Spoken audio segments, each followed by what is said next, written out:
ಸ್ನೇಹಿತರೆ ನಮಸ್ಕಾರ. ಇವಾಗ ಲೈವ್ ಬಂದಿದ್ದೀನಿ ಫಿಲ್ಮಿ ಬೀಟ್ ಜೊತೆ ಈ ಕ್ವಾರಂಟೈನ್ ಸಮಯದಲ್ಲಿ.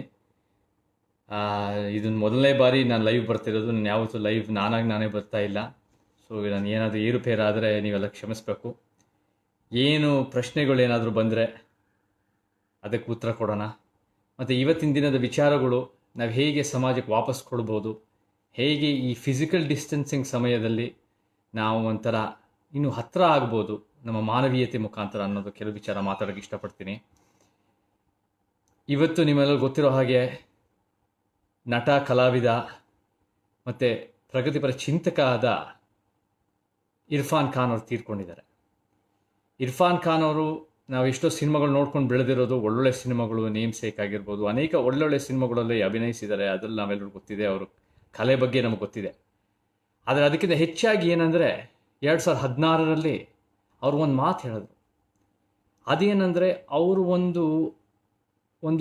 ಅವರ ಒಂದು ಹುಟ್ಟಿರೋ ಧರ್ಮಕ್ಕೆ ಅವರು ಅದರಲ್ಲಿ ಏನೋ ಒಂದು ಒಪ್ಪಕ್ಕಾಗದಿರೋ ವಿಚಾರ, ಏನೋ ಒಂದು ರೀತಿ ದಯೆ ಇಲ್ಲದಿರೋ ವಿಚಾರನ ಪ್ರಶ್ನೆ ಮಾಡ್ತಾರೆ.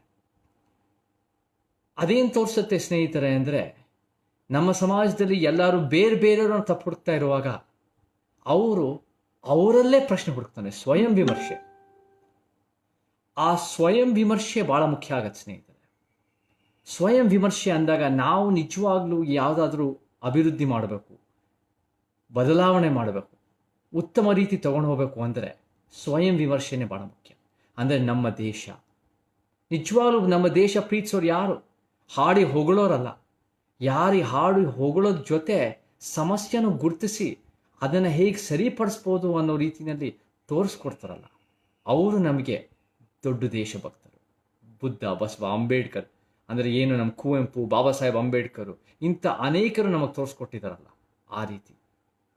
ಅದ್ರ ಜೊತೆ ಯಾರ್ಯಾರು ನಮ್ಮ ಧರ್ಮ ಅಂತ ತಿದ್ಕೊತೀವಿ, ಧರ್ಮ ಅಂತ ತಿದ್ಕೊಳ್ಳೋದ್ರೆ ಅವ್ರ ಧರ್ಮ ಸರಿ ಇಲ್ಲ, ಇವ್ರ ಧರ್ಮ ಸರಿ ಇಲ್ಲ ಅಂತ ತಪ್ಪುಡ್ಕೊಡೋದಲ್ಲ, ನಮ್ಮ ಧರ್ಮನೇ ನಾವು ಪ್ರಶ್ನೆ ಮಾಡ್ಕೊಳ್ಳೋದು, ಇನ್ನೂ ಉತ್ತಮ ರೀತಿ ಮಾಡೋದು.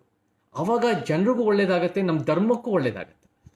ಆಮೇಲೆ ನಮ್ಮ ಜಾತಿ ಆಗಿರ್ಬೋದು ಅದನ್ನು ಪ್ರಶ್ನೆ ಮಾಡೋದು, ಆಮೇಲೆ ನಮ್ಮನ್ನು ನಾವೇ ಪ್ರಶ್ನೆ ಮಾಡ್ಕೊಂಬರೋದು. ಇವಾಗ ನನ್ನನ್ನು ನೋಡಿದ್ರೆ ನನಗೆಲ್ಲೋ ಒಂದು ಕಡೆ ಯಾವ ಒಂದು ಅರ್ಹತೆ ಇಲ್ಲದೇ ಇದ್ರೂ ನನಗೆ ಒಳ್ಳೆ ಶಿಕ್ಷಣ ಸಿಕ್ಕಿದೆ, ಒಳ್ಳೆ ತಂದೆ ತಾಯಿ ಪ್ರೀತಿ ಸಿಕ್ಕಿದೆ, ಒಳ್ಳೆ ಆರೋಗ್ಯ ಸಿಕ್ಕಿದೆ, ಆರ್ಥಿಕವಾಗೂ ಶಕ್ತಿ ಇದೆ. ಸೊ ನನಗೆ ಯಾಕೆ ಇಷ್ಟೊಂದು ಸಿಕ್ಕಿದೆ, ಯಾವ ಅರ್ಹತೆಯೂ ಇಲ್ಲ, ನಾನು ಅದನ್ನು ಹೇಗೆ ವಾಪಸ್ ಕೊಡ್ಬೋದು, ಸಮಾಜಕ್ಕೆ ವಾಪಸ್ ಕೊಟ್ಟು ಎಲ್ಲರಿಗೂ ಅರ್ಹತೆ ಇರೋ ರೀತಿಯಲ್ಲಿ ಎಲ್ಲರಿಗೂ ಶಿಕ್ಷಣ ಸಿಗಲಿಲ್ಲ, ಎಲ್ಲರಿಗೂ ಆರೋಗ್ಯ ಸಿಗಲಿ, ಎಲ್ಲರೂ ಆರ್ಥಿಕವಾಗಿ ಸಮಾನತವಾಗಿರಲಿ, ಆ ಯೋಚನೆ ನಾವು ಪಡೆಯೋದು ಭಾಳ ಮುಖ್ಯ. ಅದರ ತಕ್ಕಂತೆ ಕೆಲಸ ಮಾಡೋದು ಭಾಳ ಮುಖ್ಯ ಸ್ನೇಹಿತರೆ. ಅಂದರೆ ಇವಾಗ ನಾವು ಶಿಕ್ಷಣದಿಂದ ನಾವು ಏನೇನು ಮಾಡ್ಬೋದು, ಇವಾಗ ಶಿಕ್ಷಣ ನಮಗೇನು ತೋರಿಸ್ಕೊಡುತ್ತೆ ಅಂದರೆ ಬ್ಲೂ ಪ್ರಿಂಟ್ ಕೊಡುತ್ತೆ ಅಲ್ವಾ. ನೀವು ಪ್ರಶ್ನೆಗಳು ಏನಾದರೂ ಇದ್ದರೆ ನೀವು ಹೇಳಿ, ನಾನು ಪ್ರಶ್ನೆಗಳು ನೋಡ್ತಾ ಇದ್ದೀನಿ. ಎಲ್ಲರೂ ನಮ್ಮ ಗೌತಮ್ ಸ್ನೇಹಿತ ಸಂದೇಶ ಇಷ್ಟ ಆಗಿದೆ, ಈ ಸರ್ಕಾರ ಏನು ಮಾಡ್ತಾರೆ, ಸರ್ಕಾರದ್ದು ವಿಚಾರಗಳು ಇರುತ್ತೆ. ಬಟ್ ಮುಖ್ಯವಾಗಿ ಸರ್ಕಾರನ ಪ್ರಶ್ನೆ ಮಾಡೋದ್ರ ಜೊತೆ ಇವಾಗ ಒಬ್ಬರು ಸರ್ಕಾರದ ಬಗ್ಗೆ ಹೇಳ್ತಾ ಇದ್ದಾರೆ ಸ್ನೇಹಿತರು. ಸರ್ಕಾರಗಳನ್ನು ನಾವು ಯೋಜನೆ ಏನು ಕೊಡಬೇಕು, ಏನು ಮಾಡ್ಬೋದು, ಯಾವ್ಯಾವ ಥರ ಜನರಿಗೆ, ಮುಖ್ಯವಾಗಿ ದಿನಕೂಲಿ ಕಾರ್ಮಿಕರು ಈ ಲಾಕ್ಡೌನ್ ಸಮಯದಲ್ಲಿ, ಬಡವರು ಜನ, ಯಾರಿಗೆ ಉಳಿತಾಯ ಮಾಡೋಕ್ಕಾಗಲ್ವೋ, ಯಾರು ನಮ್ಮ ಅಲೆಮಾರಿ ಜನಾಂಗ, ಯಾರು ಒಂಥರ ಗುಡಿಸಲಲ್ಲಿ ಬದುಕ್ತಿರುತ್ತೆ, ಬ್ಯಾಂಕ್ ಅಕೌಂಟ್ ಇರಲ್ವೋ, ದಿನನಿತ್ಯ ಅವರು ಜಂಜಾಟದಲ್ಲಿ ಕಷ್ಟಪಡ್ತಿರ್ತಾರೋ ಅವ್ರಿಗೆ ಯಾವ ರೀತಿ ಸಹಾಯ ಮಾಡ್ತಾರೆ ಸರ್ಕಾರ ನೋಡೋದು, ನಾವು ಅದನ್ನು ಒತ್ತಾಯಿಸೋದು ಭಾಳ ಮುಖ್ಯ. ಆದರೆ ಅದ್ರ ಜೊತೆ ನಾವು ಕೂಡ ಏನು ಮಾಡ್ಬೋದು. ನಾನು ನೋಡ್ತಾ ಇದ್ದೀನಿ ಅನೇಕ ಕಡೆ ಭಾಳ ಜನ ಎಷ್ಟೋ ಪೌರ ಕಾರ್ಮಿಕರಿಗೆ ಮತ್ತು ಪೊಲೀಸ್ನವ್ರಿಗೆ ಮತ್ತು ಬೇರೆ ಬೇರೆ ಮೆಡಿಕಲ್ ಸಿಬ್ಬಂದಿಗಳಿಗೆ ಊಟ ಹಾಕೋದು, ಮತ್ತು ಅದ್ರ ಜೊತೆ ನಾವು ಕೂಡ ಸಿನಿಮಾ ಕಾರ್ಮಿಕರಿಗೆ ನಾವು ನಮ್ಮ ಸಂಸ್ಥೆ film industry for rights and equalities FIRE ಸಂಸ್ಥೆಯಿಂದ ದಿನಕೂಲಿ ಕಾರ್ಮಿಕರು ಅವ್ರ ಬದುಕಿಗೆ ಹೇಗೆ ಸಹಾಯ ಮಾಡ್ಬೋದು ಅಂತ. ಯಾಕಂದರೆ ನಾವು ಇಟ್ಕೊಳ್ಳಿ, ಸಿನಿಮಾ ರಂಗ ಅಂದಾಗ ಇವಾಗ ನಿಮಗೆ ಗೊತ್ತಿರೋರು ಯಾರು? ಸಿನಿಮಾ ಸ್ಟಾರ್ಗಳು, ನಟರುಗಳು, ಆ್ಯಕ್ಟರ್ಸ್ಗಳು. ಯಾಕಂದರೆ ನಮಗೆ ಅರ್ಹತೆ ಇಲ್ಲದೇ ಇದ್ರೂ ನಮಗೆ ಇವಾಗ ನಮಗೆ ಮೀಡಿಯಾ ಮುಂದೆ ಮಾತಾಡೋಕ್ಕೆ ಅವಕಾಶ ಸಿಗುತ್ತೆ, ನಿಮ್ಮ ಜೊತೆ ಕೊರೆಸ್ಪಾಂಡ್ ಮಾಡ್ಬೋದು, ನಮ್ಮ ಮುಖ ಗೊತ್ತಿರುತ್ತೆ, ನೀವು ನಮ್ಮ ಕಷ್ಟ ಆದಾಗ ನಿಮಗೆ ಗೊತ್ತಾಗುತ್ತೆ. ಆದರೆ ಸಿನಿಮಾ ರಂಗದಲ್ಲಿ ಎಷ್ಟೋ ಜನರಿಗೆ ನಿಮ್ಮ ಜೊತೆ ಮಾತಾಡೋಕ್ಕಾಗದೇ ಇರೋರು ಇರ್ತಾರೆ, ಅವ್ರಿಗೆ ಎಷ್ಟು ಕಷ್ಟ ಆಗ್ತಾ ಇರ್ತಾರೆ. ಅವ್ರು ದಿನಕೂಲಿ ಕಾರ್ಮಿಕರು ನಮ್ಮ ಜೊತೆ, ನಮ್ಮ ಸಿನಿಮಾ ಸೆಟ್ಟಿಗೆ ನೀವು ಬರಬೇಕು ಒಂದ್ಸರಿ. ಸಿನಿಮಾ ಸೆಟ್ಟಲ್ಲಿ ಹೆಂಗಿರುತ್ತೆ ಅಂದರೆ, ಆ್ಯಕ್ಟರ್ಗಳು ಒಂದು ಸ್ವಲ್ಪ ಜನ ಇರ್ತಾರೆ, ಬಟ್ ದಿನಕೂಲಿ ಕಾರ್ಮಿಕರು ಅಂದರೆ ಪ್ರೊಡಕ್ಷನ್ನು, ಲೈಟ್ ಪರ್ಸನ್ನು, ಕಾಸ್ಟ್ಯೂಮು, ಮೇಕಪ್ಪು, ಫೋಟೋಗ್ರಫರ್ಸ್, ಪ್ರತಿಯೊಬ್ಬರು ಅಲ್ಲಿರ್ತಾರೆ. ಅವರು ಎಷ್ಟು ಕೆಲಸ ಮಾಡ್ತಾ ಇರ್ತಾರೆ. ಅವ್ರು ಇವಾಗ ಶಟ್ ಡೌನ್ ಆದಾಗ ಅವ್ರ ಪರಿಸ್ಥಿತಿ ಏನು ಅಲ್ವಾ? ಅವರು ಶ್ರೀಮಂತರಲ್ಲ, ಅವ್ರು ಬಡವರೇ, ಅವ್ರು ಓದಿರಲ್ಲ, ಅವ್ರು ನಮ್ಮ ಥರ ಓದಕ್ಕೆ ಅವಕಾಶ ಸಿಕ್ಕಿರಲ್ಲ ಅಲ್ವಾ? ನಿಜವಾದ ಅನುಕೂಲ ಅಂದರೆ ಶಿಕ್ಷಣ. ಅದು ನಮಗೆ ಅಂಬೇಡ್ಕರ್ ತೋರಿಸ್ಕೊಡ್ತಾರೆ. ಎಂಥ ಶಿಕ್ಷಣ ನಾವು ಏನೇನು ಮಾಡ್ಬೋದು. ಸೊ ನಾವು ಕೂಡ ಯೋಚನೆ ಮಾಡ್ಬೇಕು ಸ್ನೇಹಿತರೆ. ನಿಮ್ಗೆ ಏನಾದ್ರು ಪ್ರಶ್ನೆಗಳು ಇದ್ದರೆ ನೀವು ಹೇಳಿ, ನಾವು ಪ್ರತಿಯೊಬ್ಬರು ನಾವು ಮಾತಾಡೋಣ. ಬಟ್ ನಾವು ಕೂಡ ಏನೇನು ಮಾಡ್ಬೋದು ಅಂತ. ನಾವು ಇವಾಗ ಅಲೆಮಾರಿ ಜನಾಂಗ ಅಂತ ಇದ್ದಾರೆ, ನಿಮ್ಗೆ ಗೊತ್ತಿಲ್ಲದೆ ಇರ್ಬೋದು, ಕೇಳಿಲ್ದೇ ಇರ್ಬೋದು, ಅಥವಾ ಕೇಳಿದ್ರು ನೋಡಿಲ್ದೇ ಇರ್ಬೋದು. ಬೆಂಗಳೂರು ಹೊರಗೆ ನೋಡ್ಬೇಕು, ಬೆಂಗಳೂರು ಹೊರಗೆ ಎಷ್ಟು ಜನ ಕಷ್ಟಪಡ್ತಾ ಇದ್ದಾರೆ. ಇವಾಗ ಸರ್ಕಾರ ಅಂದಮೇಲೆ ಇವಾಗ ಬೆನಿಫಿಟ್ಸು, ಸೌಲಭ್ಯಗಳು ಬೆಂಗಳೂರು ಹತ್ತತ್ರ ಎಷ್ಟಿರುತ್ತೆ, ಆದರೆ ಬೇರೆ ಕಡೆ ರೀಚ್ ಆದಾಗ ಎಷ್ಟು ಸಮಸ್ಯೆಗಳಾಗತ್ತೆ. ಅದನ್ನು ನಾವು ಬೇರೆ ಕಡೆ ದೂರ ಹೋದಷ್ಟು ಇನ್ನೂ ಕಷ್ಟ ಇದೆ. ಉತ್ತರ ಕರ್ನಾಟಕದಲ್ಲಿ ಹೈದರಾಬಾದ್ ಕರ್ನಾಟಕ, ಅಲ್ಲೆಷ್ಟು ಕಷ್ಟಪಡ್ತಾ ಇದ್ದಾರೆ. ಅಲೆಮಾರಿ ಜನಾಂಗ ಗುಡಿಸಲಲ್ಲಿರ್ತಾರೆ, ಜೋಪಡಿಗಳಲ್ಲಿರ್ತಾರೆ. ಅವರು ದಿನನಿತ್ಯ ಅಲ್ಲಿ 5-5, 6-6 ಜನ ಒಂದು ಸಣ್ಣ ಜಾಗದಲ್ಲಿ ಬದುಕ್ತಾ ಇರ್ತಾರೆ. ಅವ್ರನ್ನ ಒಕ್ಲೆಪ್ಸ್ತಾ ಇರ್ತಾರೆ. ನೀರಿರಲ್ಲ, ಕರೆಂಟ್ ಬಿಡಿ, ಒಂದು ಲೈಟ್ ಬಲ್ಬ್ ಇಲ್ಲ, ಅಲ್ಲಿ ಲೈಟ್ ಬಲ್ಬ್ ಇಲ್ಲ ಸ್ನೇಹಿತರೆ. ನಾವಿವಾಗ ಇಂಟರ್ನೆಟ್ನಲ್ಲಿ ಎಷ್ಟು ಮಾತಾಡ್ತಾ ಇದ್ದೀವಿ, ಸೋಷಿಯಲ್ ಮೀಡಿಯಾದಲ್ಲಿ, ಅಲ್ಲಿ ಒಂದು ಲೈಟ್ ಬಲ್ಬ್ ಇರಲ್ಲ ಅಲ್ಲಿ. ಸೊ ಈ ರೀತಿಯ ಪರಿಸ್ಥಿತಿನವ್ರಿಗೆ ನಾವು ಹೇಗೆ ಸಹಾಯ ಮಾಡ್ಬೋದು? ನಾವು ನಮ್ಮ ಕೈಲಾದಷ್ಟು ಸ್ವಲ್ಪ ಅಳಿಲ್ ಸೇವೆ ಮಾಡ್ತಾ ಇದ್ದೀವಿ, ಅನೇಕರು ಮಾಡ್ತಾ ಇದ್ದಾರೆ. ಆಮೇಲೆ ಈ ಒಂದು ಮೂಲ ನಿವಾಸಿ ಅಲೆಮಾರಿ ಜನಾಂಗದಲ್ಲಿ ಎಷ್ಟೋ ನಮ್ಮ ಒಂದು ಇದಿರುತ್ತೆ, ನಮ್ಮ ವೈಚಾರಿಕತೆ ಇದೆ ಸ್ನೇಹಿತರೆ, ನಮ್ಮ ಇತಿಹಾಸ ಇದೆ, ಅವರ ಭಾಷೆಗಳಿದೆ, ಅವರ ಬೇರೆ ಬೇರೆ ಒಂದು ಯಾರ್ಯಾರ ದೇವರುಗಳು, ನಾಯಕರನ್ನ ಗೌರವಿಸೋರೆಲ್ಲ ನಮ್ಮ ನಾಯಕರೇ, ಎಲ್ಲ ನಮ್ಮ ದೇವರುಗಳೇ ಅಲ್ವಾ? ಎಲ್ಲ ನಮಗೆ ಸೇರಿದ್ದು. ಇದೆಲ್ಲ ಅವ್ರದ್ದಷ್ಟೇ ಅಲ್ಲ, ಇದು ನಮ್ಮ ಇಡೀ ಕರ್ನಾಟಕದ್ದು, ಇಡೀ ಭಾರತದ್ದು. ಸೊ ಈ ರೀತಿಯಲ್ಲಿ ನೀವು ಪ್ರತಿಯೊಂದನ್ನು ನಾವು ಮಾತಾಡ್ಕೊಂಡು ಹೋಗೋಣ. ಮತ್ತೆ ವರ್ಕ್ ಆಗ್ತಾ ಇದೆಯಾ? ಓಕೆ, ಖಂಡಿತ ಮಾತಾಡಿ. ನಮಸ್ಕಾರ ಶೈಲಜಾ ಅವರೇ, ಚೆನ್ನಾಗಿದ್ದೀರಾ? ಗುಡ್, ಚೆನ್ನಾಗಿದ್ದೀನಿ. ಮತ್ತು ನಾವು ಕೂಡ ಈ ಒಂದು ಲಾಕ್ಡೌನ್ ಸಮಯದಲ್ಲಿ ಅದ್ರ ಜೊತೆ ನಾವು ನಮ್ಮ ಸೊಸೈಟಿ ಹೇಗಿದೆ ಅನ್ನೋದು ನಾವು ಅರ್ಥ ಮಾಡ್ಕೋಬೇಕು. ಇವಾಗ ಆರೋಗ್ಯ ಏನು ಹೇಳ್ಕೊಡುತ್ತೆ ನಮಗೆ ಲಾಕ್ಡೌನ್ ಅಂದರೆ? ಇಷ್ಟಿಷ್ಟು ಲಾಕ್ಡೌನ್ ನಮಗೇನು ತೋರಿಸ್ಕೊಡುತ್ತೆ ಅಂದರೆ, ಹೇಗೆ ನಾವು ದಿನನಿತ್ಯ ಕರೋನಾ ಸಮಸ್ಯೆ ಇಲ್ಲದೇ ಇದ್ದಾಗ ಎಷ್ಟು ನಾವು ಒಂದು ರೀತಿ ನಾವು ನಿಜವಾದ ಸಮಸ್ಯೆಗಳ ಬಗ್ಗೆ ನಾವು ಕಾಳಜಿ ತೋರಿಸಲ್ಲ. ಏನು ಮಾಡ್ತೀವಿ ಕರೋನಾ ಸಮಸ್ಯೆ ಇಲ್ಲದೇ ಇದ್ದಾಗ? ನಾವು ಹೇಗೆ ಒಂದು ರೀತಿ ಈ ಜಾತಿ, ಈ ಧರ್ಮದವ್ರ ಬಗ್ಗೆ ಕಿತ್ತಾಡ್ತೀವಿ, ಬೇರೆ ಬೇರೆ ಈ ಜನ ಸರಿ ಇಲ್ಲ, ಇವ್ರು ಸರಿ ಇಲ್ಲ, ಇದು ಅದು ಅಂತ ಬೇರೆ ಬೇರೆ ಕಿತ್ತಾಡ್ತೀವಿ.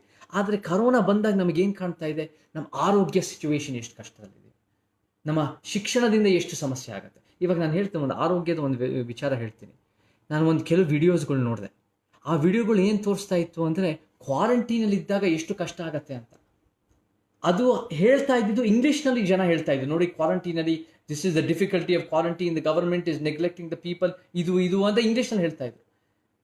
ನನಗೇನು ಅರ್ಥ ಆಯಿತು ಅವಾಗ ಅಂದರೆ, ಎಲ್ಲೋ ಒಂದು ಕಡೆ ಇಂಗ್ಲೀಷ್ ಮಾತಾಡೋ ಜನರಿಗೆ ನಿಜ ಜೀವನದಲ್ಲಿ ದಿನನಿತ್ಯ ಸರ್ಕಾರಿ ಆಸ್ಪತ್ರೆಗಳಲ್ಲಿ ಎಷ್ಟು ಕಷ್ಟ ಇದೆ ಅಂತ ಅವ್ರಿಗೆ ಗೊತ್ತಾಗಲ್ಲ, ಅವ್ರು ನೋಡಿರಲ್ಲ. ಯಾಕಂದರೆ ಒಂದು ಕಡೆ ನಾವು ಹೆಲ್ತ್ ಸಿಸ್ಟಮಲ್ಲಿ ಹೆಂಗಿದೆ ಅಂದರೆ, ಒಂದು ಕಡೆ ಶ್ರೀಮಂತರು ಆ ಹೆಲ್ತ್ ಸಿಸ್ಟಮಲ್ಲಿ ಅವ್ರು ಇನ್ನೂ ಅನುಕೂಲ, ಒಳ್ಳೊಳ್ಳೆ ಮೆಡಿಕಲ್ಸ್ ಇದಕ್ಕೆ ಸಿಗತ್ತೆ, ಅವ್ರಿಗೆ ಕ್ವಾಲಿಟಿ ಕೇರ್ ಸಿಗುತ್ತೆ, ದುಡ್ಡು ಕೊಟ್ಬಿಟ್ಟು ಅವ್ರು ಒಳ್ಳೆ ಟ್ರೀಟ್ಮೆಂಟ್ ಸಿಗುತ್ತೆ, ಅವ್ರು ತಲೆ ಕೆಡಿಸ್ಕೊಳ್ಳಲ್ಲ.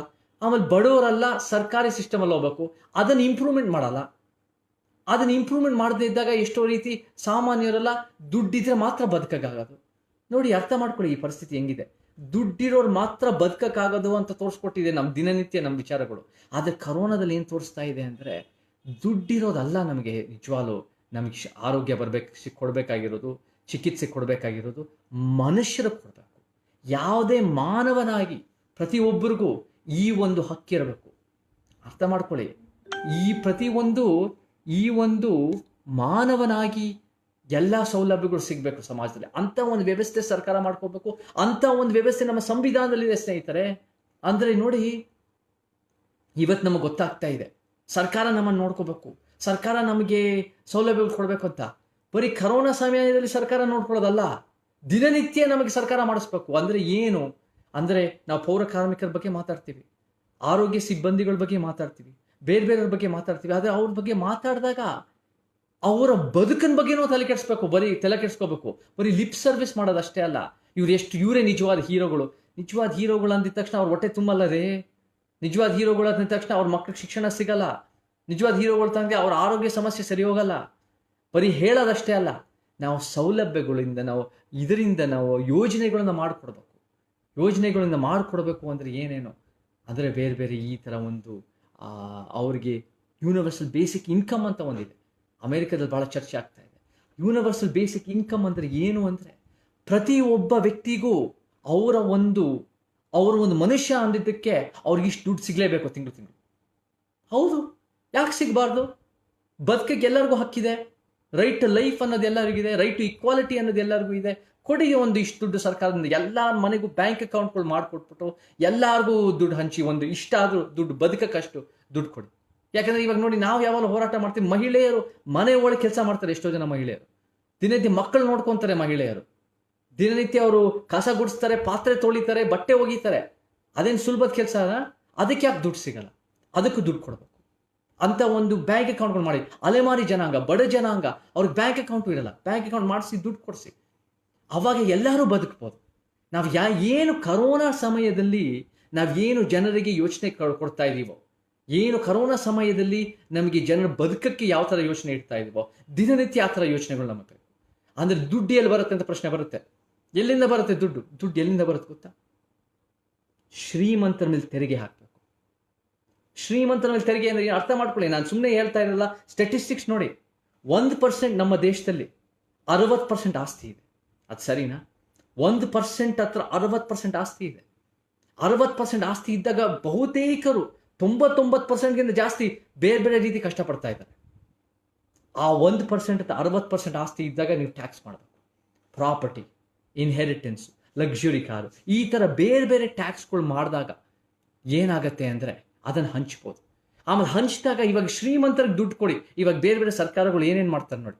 ಸರ್ಕಾರಗಳು ಏನು ಮಾಡ್ತಾರೆ ಅಂದರೆ ಶ್ರೀಮಂತರಿಗೆ ಭಾಳ ದೊಡ್ಡ ಸೇವಿಂಗ್ ಕೊಡ್ತಾರೆ. ಇಷ್ಟಿಷ್ಟು ಭೂಮಿ ಕೊಡ್ತಾರೆ. ಯಾಕಂದರೆ ಅವ್ರು ಜಾಬ್ ಮೇಕರ್ಸ್, ಜಾಬ್ ಕ್ರಿಯೇಟರ್ಸ್ ಅಂದ್ಬಿಟ್ಟು ಅವರೆಲ್ಲ ಏನು ಮಾಡ್ತಾರೆ, ಸ್ವಿಸ್ ಬ್ಯಾಂಕ್ ಅಕೌಂಟ್ನಲ್ಲಿ ಇರ್ತಾರೆ, ಅವ್ರ ಸೇವಿಂಗ್ಸಲ್ಲಿ ಇರ್ತಾರೆ, ಅವ್ರ ಬ್ಯಾಂಕ್ ಅಕೌಂಟಲ್ಲಿ ಇರ್ತಾರೆ. ಸ್ವಲ್ಪ ಅಷ್ಟೇ ಅವ್ರ ಬಿಸ್ನೆಸ್ಗೆ ಯೂಸ್ ಮಾಡ್ತಾರೆ. ಆದರೆ ಬಡವರಿಗೆ, ಜನಸಾಮಾನ್ಯರು, ಮಧ್ಯಮ ವರ್ಗದವರು, ಮಿಡಲ್ ಕ್ಲಾಸ್ಗೆ ನೀವು ಸ್ವಲ್ಪ ದುಡ್ಡು ಕೊಟ್ಟರೆ ಅವರೆಲ್ಲ ಎಲ್ಲ ಕಡೆ ಸ್ಪೆಂಡ್ ಮಾಡ್ತಾರೆ. ಸ್ಪೆಂಡ್ ಮಾಡಿದಾಗ ಅದು ಎಕಾನಮಿ ಬೂಸ್ಟ್ ಆಗುತ್ತೆ ಅಲ್ವಾ? ಜಾಸ್ತಿ ಅವರೆಲ್ಲ ಉಳಿತಾಯ ಮಾಡೋ ಪ್ರಶ್ನೆ ಅಲ್ಲ. ಬೇರೆ ಒಂದು ಸಿನಿಮಾಗೆ ಹೋಗ್ತಾರೆ, ಒಂದು ಊಟಕ್ಕೆ ಹೋಗ್ತಾರೆ, ಒಂದು ಪಾನಿಪುರಿ ತಿಂತಾರೆ, ಒಂದು ಶಾಪಿಂಗ್ ಮಾಡ್ತಾರೆ, ಏನೋ ಒಂದು ಮಾಡ್ತಾರೆ. ಉಳಿತಾಯ ಮಾಡೋವಾಗ ಆಗಲ್ಲ, ಬದುಕಿಗೋಸ್ಕರ ಯೂಸ್ ಮಾಡ್ತಾರೆ. ಅದು ನಮಗೆ ಭಾಳ ಮುಖ್ಯ. ಸೊ ಈ 1% 60% ಯಾಕೆ ಇರಬೇಕು ಅಂದರೆ ಇನ್ಹೆರಿಟೆನ್ಸ್ ಯಾಕೆ? ಇದೇನು ನೀವು ಅರ್ಥ ಮಾಡ್ಕೊಳ್ಳಿ ಸಮಾಜದಲ್ಲಿ ಸ್ನೇಹಿತರೆ. ಹೆಂಗಿರತ್ತೆ ಅಂದರೆ ಯಾರು ಶ್ರೀಮಂತರಾಗಿ ಹುಡ್ತಾರೋ ಅವರೇ ದೊಡ್ಡ ಶ್ರೀಮಂತರಾಗೋದು. ಇದೇನು ಹೇಳ್ತಾರೆ, ಕಷ್ಟಪಟ್ಟು ಕೆಲಸ ಮಾಡಿದ್ರೆ ಬದಲಾವಣೆ ಆಗತ್ತೆ, ನೀವು ನಿಜವಾಗ್ಲೂ ಬೆವರು ಸುರಿಸಿದ್ರೆ ಸಾಧಿಸ್ಬೋದು. ದಿನನಿತ್ಯ ಪ್ರತಿದಿನ ಬಿಸಿಲಲ್ಲಿ ಬೇರೆ ಜಮೀನಿನಲ್ಲಿ ಕೂಲಿ ಕಾರ್ಮಿಕರ ಕೆಲಸ ಮಾಡ್ತಿರ್ತಾರೆ. ಅವ್ರು ಬದುಕಕ್ಕಾಗಲ್ಲ. ಈ ಟೈಮಲ್ಲಿ ಕರೋನಾ ಎಷ್ಟು ಕಷ್ಟಪಡ್ತಾ ಇದ್ದಾರೆ, ರೈತರು ಎಷ್ಟು ಕಷ್ಟಪಡ್ತಾ ಇದ್ದಾರೆ. ಬೆವರು ಸುರಿಸಿ ಕೆಲಸ ಮಾಡಿದ್ರೆ ನೀವು ದುಡ್ಡು ಮಾಡಲ್ಲ. ದುಡ್ಡಲ್ಲಿ ಹುಟ್ಟಿದ್ರೆ ನೀವು ದುಡ್ಡು ಮಾಡ್ಕೊತೀರ. ದುಡ್ಡಿದ್ದಷ್ಟು ದುಡ್ಡು ಬರುತ್ತೆ. ಅದನ್ನು ನೀವು ಜ್ಞಾಪಕ ಇಟ್ಕೊಳ್ಳಿ. ಆ ವ್ಯವಸ್ಥೆ ನಾವು ಬದಲಾಯಿಸ್ಬೇಕು. ಯಾಕೆ ಅಪ್ಪ ಅಮ್ಮನ ದುಡ್ಡು ಯಾಕೆ ಮಕ್ಳಿಗೆ ಬರ್ಬೇಕು ಅಷ್ಟೊಂದು? ನಾನೇ ಇಷ್ಟು ವಾಪಸ್ ಕೊಡೋಣ, ಎಲ್ಲರೂ ಈಗ ವಾಪಸ್ ಕೊಡೋಣ. ಯೋಜನೆ ತನ್ನಿ, ಇನ್ಹೆರಿಟೆನ್ಸ್ ಟ್ಯಾಕ್ಸು ಹೈ ಟ್ಯಾಕ್ಸೇಷನ್ ಮಾಡಿ ವಾಪಸ್ ಕೊಡಿ ಸರ್ಕಾರಕ್ಕೆ. ಸರ್ಕಾರ ಭ್ರಷ್ಟಾಚಾರ ಇರಬಾರ್ದು. ಸರ್ಕಾರದ ಭ್ರಷ್ಟಾಚಾರ ಇಟ್ಕೊಂಡು ದುಡ್ಡು ವಾಪಸ್ ಕೊಟ್ಟು ಸರ್ಕಾರ ನುಂಗ್ಕೊಂಡು, ರಾಜಕಾರಣಿಗಳು ನುಂಗ್ಕೊಂಡು ಅದೆಲ್ಲ ಮಾಡ್ಬೋದು. ಸರ್ಕಾರ ಸ್ವಚ್ಛ ಆಗಬೇಕು, ಜನರಿಂದ ತೆರಿಗೆ ತೆಗೆದು ನಾವು ವಾಪಸ್ ಹಂಚಬೇಕು. ಏನು ಈ ಸಮಾಜವಾದದ ಯೋಚನೆ ನಮ್ಮ ಸಂವಿಧಾನದಲ್ಲಿದೆ ಸ್ನೇಹಿತರೆ. ನಮ್ಮ ಬಾಬಾ ಸಾಹೇಬ್ ಅಂಬೇಡ್ಕರ್ ತೋರಿಸ್ಕೊಟ್ಟಿದ್ದಾರೆ, ನಮ್ಮ ಬೇರೆ ಬೇರೆ ಹಿರಿಯರು ತೋರಿಸ್ಕೊಟ್ಟಿದ್ದಾರೆ. ಸಮಾಜವಾದ ಚಿಂತನೆಗಳು, ಶ್ರಮಜೀವಿಗಳ ಚಿಂತನೆಗಳು. ಏನು 12ನೇ ಶತಮಾನದ ಕ್ರಾಂತಿಕಾರಿ ಏನು ತೋರ್ತಾರೆ ಬಸವಣ್ಣವರೆಲ್ಲರೂ. ಕಾಯಕವೇ ಕೈಲಾಸ ಅಂದ್ರೆ ಏನು? ಕಾಯಕ ಅಂದ್ರೆ ದೇಹ, ಕಾಯ. ಆ ದೇಹನ ದಂಡಿಸಿ ಕೆಲಸ ಮಾಡೋದು ಅಂದರೆ ರೈತರು, ಕಾರ್ಮಿಕರು, ಶ್ರಮಜೀವಿಗಳು, ಕೂಲಿಗಳು, ಪೌರ ಕಾರ್ಮಿಕರು, ದಿನನಿತ್ಯ ಯಾರು ಬೆವರು ಸುರಿಸ್ತಾರೋ ಅವ್ರಿಗೆ ಒಂದು ರೀತಿ ಸಮಾಜ ವಾಪಸೋದು ಅಲ್ವಾ? ಆದರೆ ಅವರೇ ಕಷ್ಟಪಡ್ತಾ ಇದ್ದಾರೆ, ಆದರೆ ಅವ್ರಿಗೆ ಸೌಲಭ್ಯ ಸಿಗ್ತಾ ಇಲ್ಲ, ಅವ್ರಿಗೆ ಬದುಕ ಕಷ್ಟ ಆಗ್ತಾ ಇದೆ. ಅವ್ರಿಗೆ ನಾವು ಏನೋ ನೆಪ ಹೇಳ್ಬಿಟ್ಟು ಈ ರೀತಿ ಶಿಕ್ಷಣ ಕೊಟ್ಬಿಡ್ತೀವಿ ಅಂದು. ಶಿಕ್ಷಣ ಅಂದರೆ ಕೆಲವರಂತೂ ಸಾವಿರಾರು ವರ್ಷದಿಂದ ಓದ್ಕೊಂಡು ಬಂದಿದ್ದಾರೆ. ಕೆಲವ್ರು ನಾವು ಕೆಲಸ ಮಾಡೋರ ಜೊತೆ ಕೂಲಿ ಕಾರ್ಮಿಕರ ಮಕ್ಕಳ ಜೊತೆ ಕೆಲಸ ಮಾಡ್ತೀವಿ ಸ್ನೇಹಿತರೆ. ಕೂಲಿ ಕಾರ್ಮಿಕರ ಮಕ್ಕಳಂದ್ರೆ ಅವ್ರು ಮೊದಲನೇ ತಲೆಮಾರು ಓದ್ತಾ ಇರೋರು. ಅವರು ಬೇರೆ ಬೇರೆ ಜೊತೆ ಪೈಪೋಟಿ ಮಾಡೋದು ಅಷ್ಟು ಸುಲಭನಾ? ಸಹಾಯ ಮಾಡಬೇಕು, ಬಟ್ ಅದ್ರ ಜೊತೆ ಎಲ್ಲ ರೀತಿ ಸಹಾಯ ಮಾಡೋದು. ಆಮೇಲೆ ಕರೋನಾ ಇನ್ನೇನು ತೋರ್ಸತ್ತೆ ನಮಗೆ? ನೀವು ಹೇಳಿ ಕರೋನಾ ಇನ್ನೇನು ತೋರ್ಸತ್ತೆ ಅಂದರೆ, ಕರೋನಾ ನಮಗೆ ತೋರಿಸೋದು ಪರಿಸರದ ಬಗ್ಗೆ. ಪರಿಸರನ ನಾವು ಎಷ್ಟೇ ನಾಶ ಮಾಡಿದ್ರೂ ಏನೂ ಆಗಲ್ಲ ಅನ್ಕೊಂತೀವಿ. ಪರಿಸರ ನಾವು ಮೈನಿಂಗ್ ಮಾಡ್ತೀವಿ, ಈ ಕಡೆ ಬೇರೆ ಬೇರೆ ಥರ ಲಾಗಿಂಗ್ ಮಾಡ್ತೀವಿ, ಮರ ಕಡಿಯೋದು, ಬೇರೆ ಬೇರೆ ಥರ ಡಿಸ್ಟ್ರಕ್ಷನ್, ಫಾರೆಸ್ಟ್ ಡಿಫಾರೆಸ್ಟೇಷನ್, ಏನೇ ಮಾಡಿದ್ರು ವಾಪಸ್ ಬರಲ್ಲ ಅಂತ ನಾವು ಅನ್ಕೊಳಕ್ಕಾಗಲ್ಲ. ಆಮೇಲೆ ಸರ್ಕಾರದ ಮೇಲೆ ನಾವು ಹೇರಿದಾಗ, ನಾವು ಪ್ರಾಣಿಗಳ ಮೇಲೆ ನಾವು ದಾಳಿ ಮಾಡಿದಾಗ ವಾಪಸ್ ಬರುತ್ತೆ. ವಾಪಸ್ ಬಂದಾಗ ನೋಡಿ ಏನಾಗಿದೆ, ಇವಾಗ ಕರೋನಾ ಬಂದಿದೆ, ಅದು ನ್ಯಾಚುರಲ್ ಆಗಿ ಅದಕ್ಕೆ ನಾವು ಯಾವ ಥರ ಕ್ಯೂರ್ ಹುಡುಕಕ್ಕೆ ಕಷ್ಟ ಆಗ್ತಾ ಇದೆ. ನಮಗೆ ನೇಚರ್ ಮೇಲೆ ನಾವು ಯುದ್ಧ ಮಾಡೋಕ್ಕಾಗಲ್ಲ, ಅದು ನಾವು ಕಲ್ತ್ಕೋಬೇಕು. ಮತ್ತು ಎಲ್ಲಿಂದ ಜಾಸ್ತಿ ಈ ಸಮಸ್ಯೆ ಆಗ್ತಾ ಇದೆ, ಟ್ರಾವೆಲ್ ಮಾಡಿದಾಗ. ಇವಾಗ ಅಂತ ಅರ್ಥ ಮಾಡ್ಕೊಳ್ಳಿ, ಪ್ರಪಂಚ ಒಂದು ಗ್ಲೋಬಲೈಸ್ಡ್ ವರ್ಲ್ಡ್ ಆಗಿದೆ ಇವಾಗ. ಅಂದರೆ ಎಲ್ಲಿ ಬೇಕಾದ್ರೂ ಎಲ್ಲಿಗೆ ಟ್ರಾವೆಲ್ ಮಾಡ್ಬೋದು. ಟ್ರಾವೆಲ್ ಮಾಡೋರು ಇಂಡಿಯಾದಲ್ಲಿ ಪ್ಲೇನಲ್ಲಿ ಟ್ರಾವೆಲ್ ಮಾಡೋರೆ 1-2% ಅವರವರೇ ಟ್ರಾವೆಲ್ ಮಾಡ್ತಾ ಇರ್ತಾರೆ. ಅಮೇರಿಕಾದವರು ಎಲ್ಲರೂ ಪ್ಲೇನಲ್ಲಿ ಟ್ರಾವೆಲ್ ಮಾಡಿದ್ದಾರೆ ಅನ್ಕೋಬೇಡಿ. ಪ್ಲೇನಲ್ಲಿ ಟ್ರಾವೆಲ್ ಮಾಡೋರು ಬಟ್ ಅಮೇರಿಕಾಗೆ ಇಂಡಿಯಾಗಿಂತ ಜಾಸ್ತಿ. ಆದರೆ ಪ್ಲೇನಲ್ಲಿ ಟ್ರಾವೆಲ್ ಮಾಡೋರೆಲ್ಲ ದೇಶ ಸುತ್ತಾರೆ. ಈ ಕಾಯಿಲೆ ಇವಾಗ ನಾನು ನೋಡಿದ್ದೀನಿ ಎಷ್ಟು ಸುಲಭವಾಗಿ ಈ ಜಾತಿನವರು, ಈ ಧರ್ಮದವರು, ಇಂಥವ್ರು ತಂದಿರೋದು, ಅಂಥವ್ರು ತಂದಿರೋದು. ಈ ಕಾಯಿಲೆ ಬಂದಿರೋದು ಎಲ್ಲಿಂದ ಬಂದಿದೆ ನಮ್ಮ ದೇಶಕ್ಕೆ? ಏರ್ಪ್ಲೇನ್ಗಳಿಂದ. ಶ್ರೀಮಂತರು ಯಾರು ಕಾರ್ಗಳು ಓಡಿಸ್ತಾರೆ, ಯಾರು ಹೈಫೈ ಕಾರ್ಗಳು ಓಡಿಸ್ತಾರೆ, ಅಂಥವ್ರು ಯಾರು ಬೇರೆ ಬೇರೆ ದೇಶ ಸುತ್ತಾಡ್ಕೊಂಡು ಪಾರ್ಟಿ ಮಾಡಿಕೊಂಡು ಮಜಾ ಓಡಿಸ್ತಾರೆ, ಅವ್ರು ತಂದಿರೋದು ಇದು. ಸೊ ಬಡವ್ರ ಮೇಲೆ ಈ ಧರ್ಮದವರು ಆ ಧರ್ಮದವರು ತಪ್ಪು ಹುಡ್ಕೋದಲ್ಲ. ಎಲ್ಲಿಂದ ಬಂದು ಅರ್ಥ ಮಾಡ್ಕೊಳ್ಳಿ. ಸೊ ಟ್ರಾವೆಲ್ ನಾನು ತಪ್ಪು ಅಂತ ಹೇಳ್ತಾ ಇಲ್ಲ. ನಾನೇನು ಹೇಳ್ತಾ ಇದ್ದೀನಿ ಅಂದರೆ ಟ್ರಾವೆಲಿಂದನೂ ಒಂದು ಸಮಸ್ಯೆ. ಈ ಸಮಸ್ಯೆಗಳು ಅರ್ಥ ಮಾಡ್ಕೋಬೇಕು. ಆಮೇಲೆ ಯಾರಿಗೆ ಪರಿಣಾಮ ಜಾಸ್ತಿ ಆಗ್ತಾ ಇದೆ, ಯಾರು ಗೇಟೆಡ್ ಕಮ್ಯುನಿಟಿನಲ್ಲಿ ದೊಡ್ಡ ಮನೆಗಳಲ್ಲಿದ್ದು, ದೊಡ್ಡ ಜಾಗ ಇದ್ದು, ಪಾರ್ಕ್ಗಳಿದ್ದು ಅವ್ರಿಗೆ ಕಷ್ಟ ಆಗ್ತಾ ಇದೆ? ಇಲ್ಲ. ಕಂಜೆಸ್ಟೆಡ್ ಕಡೆ ಕಷ್ಟ ಆಗ್ತಾ ಇದೆ, ಸ್ಲಮ್ಗಳಲ್ಲಿ ಕಷ್ಟ ಆಗ್ತಾ ಇದೆ, ಧಾರಾವಿನಲ್ಲಿ ಕಷ್ಟ ಆಗ್ತಾ ಇದೆ. ತಗೊಂಬರೋರು ಒಬ್ಬರು, ಕಷ್ಟ ಅನುಭವಿಸೋರು ಇನ್ನೊಬ್ರು. ಇದು ನ್ಯಾಯನಾ? ಇದು ಖಂಡಿತ ನ್ಯಾಯ ಅಲ್ಲ ಅಂತ ನಿಮಗೆ ಗೊತ್ತಿದೆ. ಸೊ ಈ ನಿಟ್ಟಿನಲ್ಲಿ ನಾವು ಸಮಾಜನ ಏನು ನಡೀತಾ ಇದೆ ಅರ್ಥ ಮಾಡ್ಕೋಬೇಕು. ಆಮೇಲೆ ನಿಮ್ಮ ಪ್ರಶ್ನೆಗಳು ನನಗೆ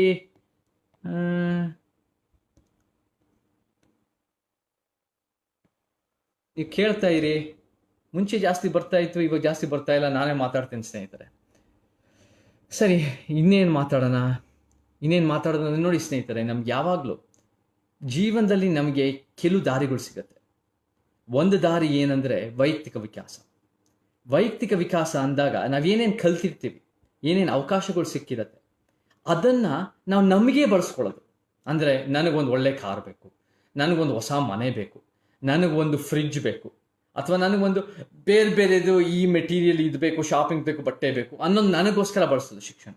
ಇಲ್ಲ ಅಂದರೆ ಈ ಮಹಾನ್ ಪುರುಷರು ನಮ್ಗೆ ಯಾರು ಗೌರವಿಸ್ತೀವಿ, ಯಾರು ಒಂಥರ ಬುದ್ಧ ಅಂತವ್ರು, ಬಸವಣ್ಣ ಶರಣರು ಅಂತವ್ರು, ಅಂಬೇಡ್ಕರ್ ಅಂತವ್ರು, ಪೆರಿಯಾರ್ ಅಂತವ್ರು, ಸಾವಿತ್ರಿಬಾಯಿ ಫೂಲೆ, ಮಹಾತ್ಮ ಜ್ಯೋತಿಬಾ ಫೂಲೆ ಅಂತವ್ರು, ಕುವೆಂಪು ಮತ್ತು ಅವರ ಮಗ ಪೂರ್ಣಚಂದ್ರ ತೇಜಸ್ವಿ ಅಂತವ್ರು, ಇವ್ರೇನು ಮಾಡ್ತಾರೆ ಅಂದರೆ ಸಮಾಜದಲ್ಲಿ ಏನು ಕಲ್ತಿರ್ತಾರೋ, ಏನು ವಿಚಾರ ಅವ್ರಿಗೆ ಸಿಕ್ಕಿರುತ್ತೋ ಅದನ್ನೆಲ್ಲ ಸಮಾಜಕ್ಕೆ ವಾಪಸ್ ಕೊಡೋದು.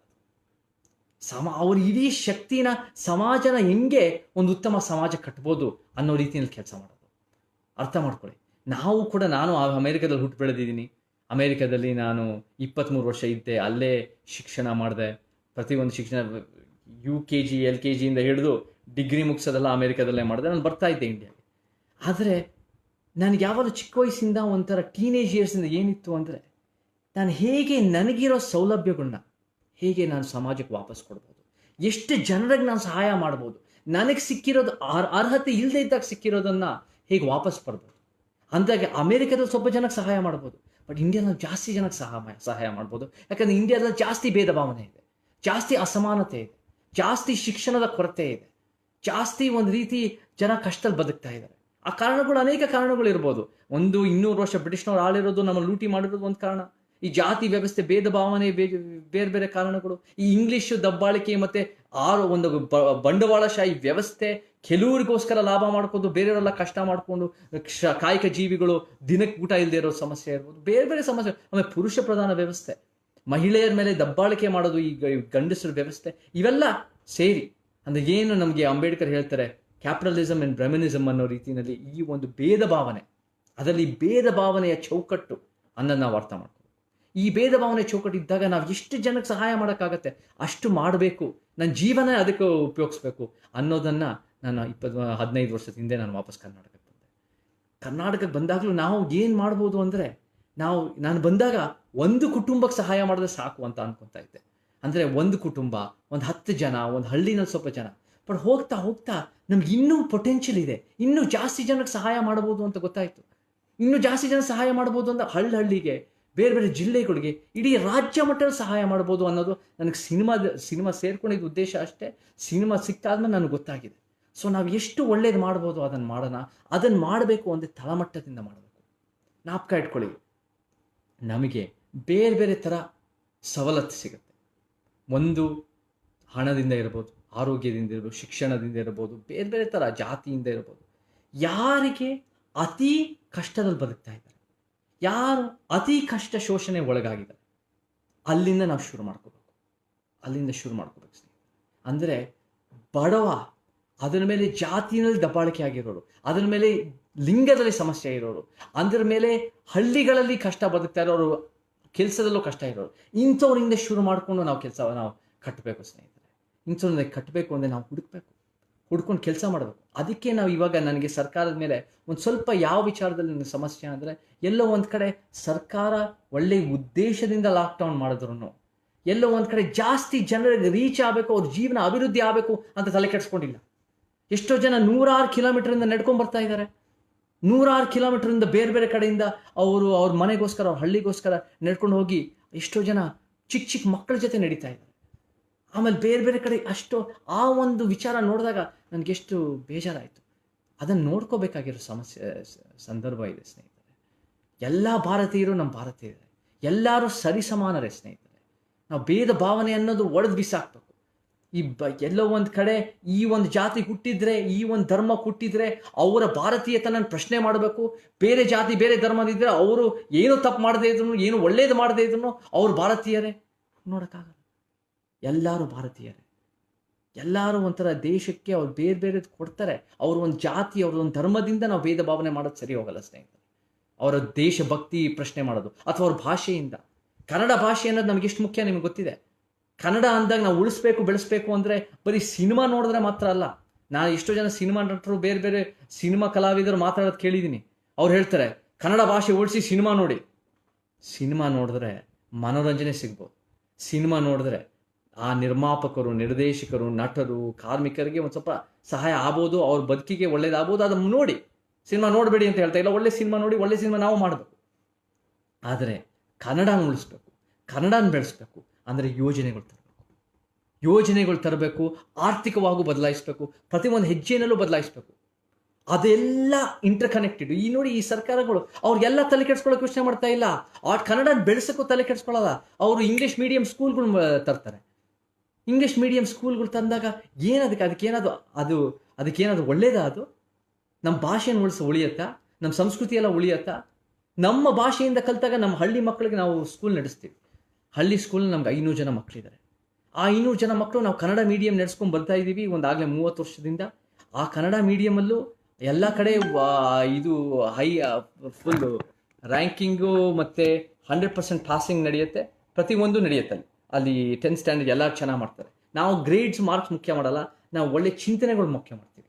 ಆದರೆ ಸರ್ಕಾರದಿಂದ ನಾವು ಒಂದು ಎಕ್ಸ್ಪೆರಿಮೆಂಟ್ ಮಾಡ್ತೀವಿ, ಇಂಗ್ಲೀಷ್ ಮೀಡಿಯಂ ಟ್ರೈ ಮಾಡ್ತೀವಿ. ಎಷ್ಟು ಕಷ್ಟ ಆಯಿತು ಗೊತ್ತಾ ಮಕ್ಕಳಿಗೆ? ಬುದ್ಧಿವಂತ ಮಕ್ಕಳು ಎಷ್ಟು ಬುದ್ಧಿವಂತಿಕೆ ಇದೆ, ಬಟ್ ಆ ಇಂಗ್ಲೀಷ್ ಅನ್ನೋದು ಅವ್ರಿಗೆ ರಿಲೇಟ್ ಮಾಡ್ಕೊಳಕ್ಕಾಗಲ್ಲ. ಈ ರೀತಿಯ ಇಂಗ್ಲೀಷ್ ಹೇರಿಕೆ ನಮಗಾಗಬಾರ್ದು. ಈ ರೀತಿ ಇಂಗ್ಲೀಷ್ ಹೇರಿಕೆ ನಾವು ಒಪ್ಪಬಾರ್ದು. ನಾವು ಕನ್ನಡದ ಪರವಾಗಿ ಬೀದಿಗಿಳಿದು ಹೋರಾಟ ಮಾಡೋ ಇದಿರಬೇಕು, ತಾಕತ್ತಿರಬೇಕು, ಆ ಯೋಚನೆ ಇರಬೇಕು, ಆ ಹುಮ್ಮಸ್ಸು ಇರಬೇಕು, ಆ ಧೈರ್ಯ ಇರಬೇಕು. ಕನ್ನಡದ ಬಗ್ಗೆ ಎಷ್ಟು ಕಾಳಜಿ ಇದೆಯೋ, ರೈತರ ಬಗ್ಗೆ ಎಷ್ಟು ಕಾಳಜಿ ಇದೆಯೋ, ಎಲ್ಲ ಶೋಷಿತ ವರ್ಗದ ಬಗ್ಗೆ ಎಷ್ಟು ಕಾಳಜಿ ಇರಬೇಕು ಸ್ನೇಹಿತರೆ, ಅಲ್ವಾ? ಕನ್ನಡ ನಮ್ಮ ಭಾಷೆ ಅಂತ ಅಲ್ಲ, ಕನ್ನಡ ಮತ್ತು ನಮ್ಮ ಅಲ್ಪಸಂಖ್ಯಾತ ಭಾಷೆ, ಉಪಭಾಷೆಗಳು ನಮ್ಮ ದೇಶದ ಫೆಡರಲಿಸ್ಟ್ ಸಿಸ್ಟಮ್ ಒಳ್ಳೆಯದು. ನಮ್ಮ ಭಾಷೆನೂ ಅಷ್ಟೇ. ಅದೇ ರೀತಿ ನಮ್ಮ ಭಾಷೆ ಅಲ್ಲದೆ ಇದ್ರೂ ನಾವು ತೆಲುಗುಗೋಸ್ಕರನೂ ಹೋರಾಟ ಮಾಡಬೇಕು, ತಮಿಳಿಗೋಸ್ಕರನೂ ಹೋರಾಟ ಮಾಡಬೇಕು, ದ್ರಾವಿಡ ಭಾಷೆಗಳಿಗೋಸ್ಕರ ಹೋರಾಟ ಮಾಡಬೇಕು. ನಮಗೆ ಮಾತಾಡೋಕ್ಕೆ ಬರಲಿ ಬಿಡ್ರಿ, ಅದು ಆ ಸಿದ್ಧಾಂತ ನಾವು ಮುಖ್ಯ ಸ್ನೇಹಿತರೆ. ನಮಗೆ ಯಾರು ಕೊಟ್ಟಿದ್ದು ಈ ಕನ್ನಡ ಭಾಷೆ ರಾಜ್ಯ ಅಂತ ನಾವು ಯೋಚನೆ ಮಾಡಬೇಕು. ಪೊಟ್ಟಿ ಶ್ರೀರಾಮುಲು ಅಂತ ಒಂದು ವ್ಯಕ್ತಿ ಬಂದರು. ಪೊಟ್ಟಿ ಶ್ರೀರಾಮುಲು ತೆಲುಗು ಹೈದರಾಬಾದ್ ಸ್ಟೇಟ್ಗೋಸ್ಕರ ಹೋರಾಟ ಮಾಡಿದ್ದು. ಪೊಟ್ಟಿ ಶ್ರೀರಾಮುಲು ಹೋರಾಟ ಮಾಡಿದ್ದು ಉಪವಾಸ ಸತ್ಯಾಗ್ರಹ 70 ದಿನ ಮಾಡೋದು ಅಂತ ಕೇಳಿದ್ವಿ. ಆ 70 ದಿನ ಉಪವಾಸ ಸತ್ಯಾಗ್ರಹ ಮಾಡಿದಾಗ ಅವರು ಅದರ ಮೇಲೆ ಅವರು ತೀರ್ಕೊಂಡ್ರು, ಹೋರಾಟ ಮಾಡಿ ಅವರು ಜೀವನ ಕಳ್ಕೊಂಡ್ರು. ಆದರೆ ಆ ಹೋರಾಟದಿಂದ ಅಲ್ಲಿದ್ದ ಪ್ರಧಾನಮಂತ್ರಿ ನೆಹರು ಗೊತ್ತಾಯಿತು, ಹಿಂದಿ ಹೇರಿಕೆ ಮಾಡೋಕ್ಕಾಗಲ್ಲ, ಹಿಂದಿ ಹೇರಿಕೆ ಡೆಲ್ಲಿಯಿಂದ ನಮ್ಮ ಕರ್ನಾಟಕದ ಮೇಲೆ ನಾವು ಒಪ್ಪಕ್ಕಾಗಲ್ಲ, ಅಥವಾ ನಮ್ಮ ದಕ್ಷಿಣ ಭಾರತದ ಮೇಲೆ ಒಪ್ಪಲ್ಲ, ನಮ್ಮ ದ್ರಾವಿಡ ನಾಡು ಮೇಲೆ ಒಪ್ಪಲ್ಲ. ಭಾಷೆ ಹೆಸರಿನ ರಾಜ್ಯಗಳು ಶುರುವಾಯಿತು. ಭಾಷೆ ರಾಜ್ಯಗಳು ಹೈದರಾಬಾದ್ ಅಂದರೆ ಆಂಧ್ರ ಶುರುವಾಯಿತು, ಅದರ ನಂತರ 56 ನಮ್ಮ ಕರ್ನಾಟಕ ಏಕೀಕರಣ ಆಯಿತು, ಬೇರೆ ಬೇರೆದೆಲ್ಲ ಆಗತ್ತೆ. ಅಂದರೆ ನಾವು ಈ ಒಂದು ಬದಲಾವಣೆ ಯಾರೋ ಒಂದು ಕೂತ್ಕೊಂಡು ಮಾಡಿದ್ದಾರೆ ಅಂತ ನಾವು ಕೆಲಸ ಅಲ್ಲ, ಮೇಲಿಂದ ಉಪಕಾರ ಮಾಡಿದ್ದಾರೆ ಅಥವಾ ತಿಳಿದಿರೋರು ಮಾಡಿದ್ದಾರೆ ಅಲ್ಲ, ತಳಮಟ್ಟದಿಂದ ಹೋರಾಟ ಮಾಡಿ ಅನ್ಯಾಯದ ವಿರುದ್ಧ ನಿಂತ್ಕೊಂಡು ರೊಚ್ಚಿಗೆದ್ದು ಜೀವಾನೇ ರಿಸ್ಕಲ್ಲಿಟ್ಟು ಅಪಾಯದಲ್ಲಿಟ್ಟು ಅಥವಾ ಜೀವ ಕಳ್ಕೊಂಡು ಜನ ಹೋರಾಟ ಮಾಡಿದ್ದಾರೆ. ಅದನ್ನು ನಾವು ಜ್ಞಾಪಕ ಇಟ್ಕೋಬೇಕು ಸ್ನೇಹಿತರೆ.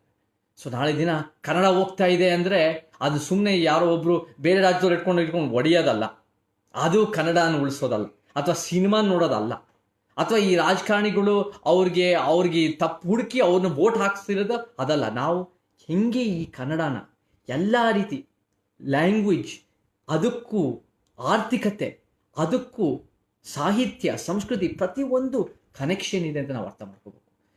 ಕನ್ನಡ ಜಾಬ್ಸ್ ಕನ್ನಡಿಗರ್ಸ್ ಬೇಕು, ನಮಗೆ ಉದ್ಯೋಗ ನಮ್ಮ ಕರ್ನಾಟಕದವ್ರಿಗೆ ಬೇಕು. ಯಾಕೆ ಬೇಡ? ನೀವು ಹೇಳೋದು ಕರೆಕ್ಟ್ ಅಲ್ವಾ?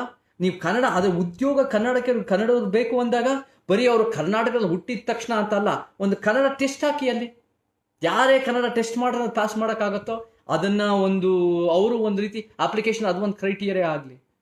ಯಾಕೆ ನಮಗೆ ಕನ್ನಡ ಇರಬಾರ್ದು? ಅದು ಭಾಳ ಮುಖ್ಯ ಸ್ನೇಹಿತರೆ. ಸೊ ಅದು ಒಂದು ರೀತಿ ನಮಗೆ ಸಿದ್ಧಾಂತ ಮುಖ್ಯ, ಅಸ್ಮಿತೆಗಿಂತ ಸಿದ್ಧಾಂತ. ಇದು ಭಾಳ ಒಂದು ಮುಖ್ಯವಾದ ಯೋಚನೆ. ಅಂದರೆ ಸಿದ್ಧಾಂತ ಅಂದಾಗ ನೀವು ಯಾವುದೇ, ಇವಾಗ ನಾನು ಹುಟ್ಟಿ ಬೆಳೆದಿದ್ದು ಅಮೆರಿಕದಲ್ಲಿ, ಬಟ್ ನಾನು ಕರ್ನಾಟಕ ಪರ ಹೋರಾಟ ಮಾಡ್ತೀನಿ. ನಾನು ಓದಿದ್ದೆಲ್ಲ ಇಂಗ್ಲೀಷಲ್ಲಿ, ಆದರೆ ಕನ್ನಡಕ್ಕೆ ಪರ ಹೋರಾಟ ಮಾಡ್ತೀವಿ. ನಾನು ಯಾವುದೇ ಜಾತಿ ಇರ್ಬೋದು, ಆದರೆ ಈ ಒಂದು ತಳ ಸಮುದಾಯ ಭೇದ ಭಾವನೆ ಇಲ್ಲದೇ ಚೌಕಟ್ಟು ಪರ ಹೋರಾಟ ಮಾಡ್ತೀವಿ.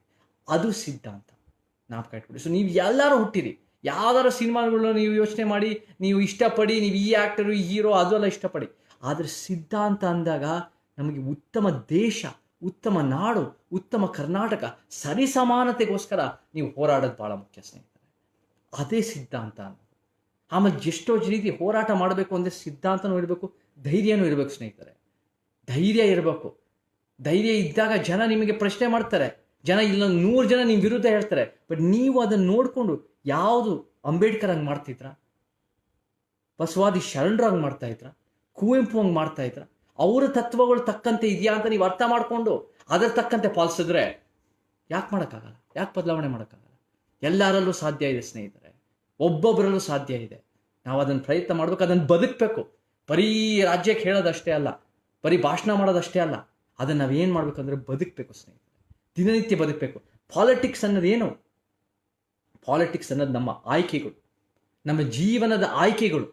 ಅಂದರೆ ನಾವು ಯಾವ ಪುಸ್ತಕ ಓದ್ತೀವಿ, ಇವಾಗ ಟೈಮ್ ಸಿಕ್ಕಿದೆ ನಮಗೆ, ಈ ಒಂದು ಲಾಕ್ಡೌನ್ ಸಮಯ ಇದೆ, 1 ತಿಂಗಳಿದೆ, ಏನು ಮಾಡ್ತೀವಿ ಅನ್ನೋದು ನಮ್ಮ ಪಾಲಿಟಿಕ್ಸು.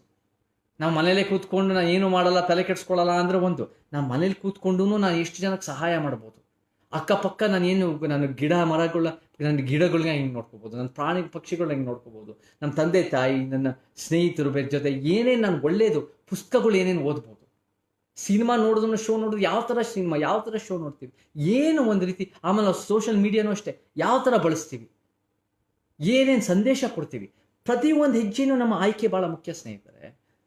ಅದಕ್ಕೆ ನಾವು ಮಹಾನ್ ಪುರುಷರಂದಾಗ, ಅದಕ್ಕೆ ನಾವು ಈ ಮಹಾನ್ ವ್ಯಕ್ತಿಗಳನ್ನು ಯಾವ ಗೌರವಿಸ್ತೀವಿ ಅಂದಾಗ ಅವರ ಆಯ್ಕೆಗಳನ್ನ ಮುನ್ನಿಟ್ಕೊಂಡು ಗೌರವಿಸ್ತೀವಿ. ಅವರ ಯಾವ ಸ್ಥಾನಕ್ಕೆ ಹೋದ್ರು, ಯಾವ ಪ್ರೈಮ್ ಮಿನಿಸ್ಟರೋ, ಚೀಫ್ ಮಿನಿಸ್ಟರೋ, ಅಥವಾ IAS KS, ಅದೆಲ್ಲ ಮುಖ್ಯ ಆಗಲ್ಲ. ಯಾವ್ದು ಮುಖ್ಯ ಆಗುತ್ತೆ? ಅವರು ಹೆಂಗೆ ಬದುಕಿದ್ದಾರೆ, ಅವ್ರ ಜೀವನ ಏನು ಆಯ್ಕೆ ಮಾಡಿದ್ದಾರೆ, ಅವರ ಪರ್ಸ್ನಲ್ ಲೈಫಲ್ಲೂ ಅಷ್ಟೇ, ಪಬ್ಲಿಕ್ ಲೈಫಲ್ಲೂ ಅಷ್ಟೇ. ಅದು ಒಬ್ಬ ಸಾಮಾನ್ಯ ರೈತನಾಗಿರ್ಬೋದು, ಅಥವಾ ಒಂದು ಕಾರ್ಮಿಕ ಆಗಿರ್ಬೋದು, ಒಂದು ಕೂಲಿ ಮಾಡೋರಾಗಿರ್ಬೋದು, ಅಥವಾ ಒಂದು ಬಟ್ಟೆ ಒಗೆಯೋರಾಗಿರ್ಬೋದು, ಒಂದು ಚಪ್ಪಲಿ ಹೊಲಿಯೋರಾಗಿರ್ಬೋದು, ಯಾರೇ ಇರ್ಬೋದು. ಜ್ಞಾಪಕ ಇಟ್ಕೊ, ಅನುಭವ ಮಂಟಪ ಏನು? ಅನುಭವ ಮಂಟಪ ಅನ್ನೋದು ನಮ್ಗೆ ಇವತ್ತು ಬೇಕು. ಅದು ಒಂದು ಸಂಸದೀಯ ವ್ಯವಸ್ಥೆ. ಆ ವ್ಯವಸ್ಥೆಯಲ್ಲಿ ಎಲ್ಲ ಒಂದು ಶರಣರು, ಎಲ್ಲ ವರ್ಗದವರು ಇದ್ರು, ಚರ್ಚೆ ನಡೀತಾ ಇತ್ತು. ಈ ಚರ್ಚೆ ನಮಗೆ ಮುಖ್ಯ. ಯಾಕಂದರೆ ಈ ಚರ್ಚೆಯಿಂದನೇ ನಾವು ಬದಲಾವಣೆ ಮಾಡ್ಬೋದು. ಈ ಚರ್ಚೆಯಿಂದನೇ ಉತ್ತಮ ರಾಷ್ಟ್ರ ಆಗ್ಬೋದು. ನಾವು ಭಾರತ ಉತ್ತಮ ರಾಷ್ಟ್ರ ಆಗಬೇಕು ಅಂದರೆ ಶ್ರೀಮಂತಿಕೆ ಆಗ್ತಾ ಇರೋದಲ್ಲ, ಇಂಗ್ಲೀಷ್ ಮಾತಾಡೋರು ಬೆಳೆಯೋರು ಆಗ್ತಾ ಇರೋದಲ್ಲ. ಭಾರತ ಉತ್ತಮ ರಾಷ್ಟ್ರ ಆಗಬೇಕು, ಬಡತನ ತೆಗೆದಾಕ್ಬೇಕು. ಬಡಬಗ್ಗ ಒಂದು ಎಲ್ಲ ರೀತಿ ಅನ್ಯಾಯದ ಒಳಗೆ ಸಿಗಾಕೊಂಡಿರೋರು ಎಷ್ಟು ಮೇಲೆ ಬರ್ತಾರೆ, ಮಹಿಳೆಯರ ಎಷ್ಟು ಪರಿಸ್ಥಿತಿ ಅಭಿವೃದ್ಧಿ ಆಗುತ್ತೆ. ಅದು ಒಂದು ಉತ್ತಮ ನಾಡು, ಅದು ಒಂದು ಉತ್ತಮ ರಾಷ್ಟ್ರ, ಅದು ಒಂದು ಉತ್ತಮ ದೇಶ. ಸೊ ನಾವು ಮುಖ್ಯವಾಗಿ ಇಡೀ ಒಂದು ಅನ್ಯಾಯದ ವ್ಯವಸ್ಥೆ, ಅಸಮಾನತೆಯ ವ್ಯವಸ್ಥೆ, ವಿರುದ್ಧ ನಿಂತ್ಕೋಬೇಕು. ಅದು ನಮ್ಮ ಸಂವಿಧಾನ ತೋರಿಸ್ಕೊಟ್ಟಿದೆ, ನಮಗೆ ಸಂವಿಧಾನನೇ ಕೊಟ್ಟಿದೆ ಅದರಲ್ಲಿ. ಸೊ ಅದನ್ನು ನಾವು ಮುಖ್ಯ ಮಾಡೋಣ. ನಾನು ಇದನ್ನು ಹಂಗೆ ಮಾತಾಡ್ಕೊಂಡು ಹೋಗ್ತಾ ಇರ್ಬೋದು. ಆಗಲೇ ಅರ್ಧ ಗಂಟೆ ಆಗಿದೆ. ಯಾವುದು ಒಂದು ಹೊಸ ಇದು ಬರ್ತಾ ಇಲ್ಲ, ಚೆಕ್ ಮಾಡ್ತೀನಿ.